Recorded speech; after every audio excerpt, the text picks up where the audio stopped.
Passengers and polish. Nancy is a guard's daughter. She was working on Skarloey with some polish and a rag. Wake up, lazy bones, she said severely. Your brush is fleecy. Aren't you ashamed? No, said Skarloey sleepily. You're just an old fusspot. Go away. She tickled his nose.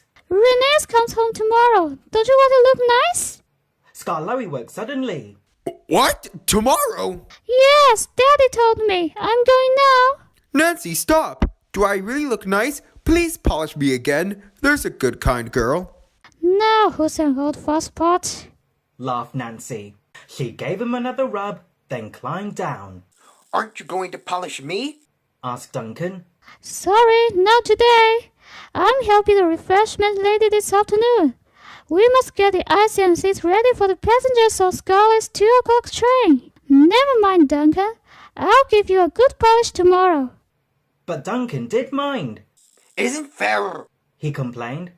Peter Sam gets a special funnel. Sir Handel gets special wheels. Passengers get ices. And I'm not even polished. This of course wasn't true, but Duncan liked having a grievance. He began to sulk.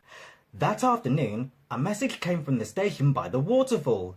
One of Skarloey's coaches has come off the rails. Please send some workmen to put it right. Duncan was in steam, so he had to go. All this extra work, he grumbled. It wears an engine out. Rubbish, said his driver. come on. The derailed coach was in the middle of his train, so Skarloey had gone on to the top station with the front coaches. Duncan left the workmen and brought the passengers in the rear coaches home. He sulked all the way. He arrived back just in time for his own 4 o'clock train. I get no rest. I get no rest, he complained. He was sulky and short of steam, so his driver waited a few minutes in the hope of raising more.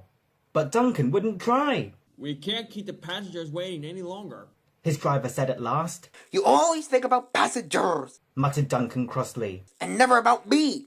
I'm never even polished. I'm overworked, and I won't stand it. He grumbled away, brooding over his wrongs. Duncan made heavy weather of the journey, but at last they reached the viaduct. This is long, high, and narrow. No one can walk on it when a train is there. Come on, Duncan.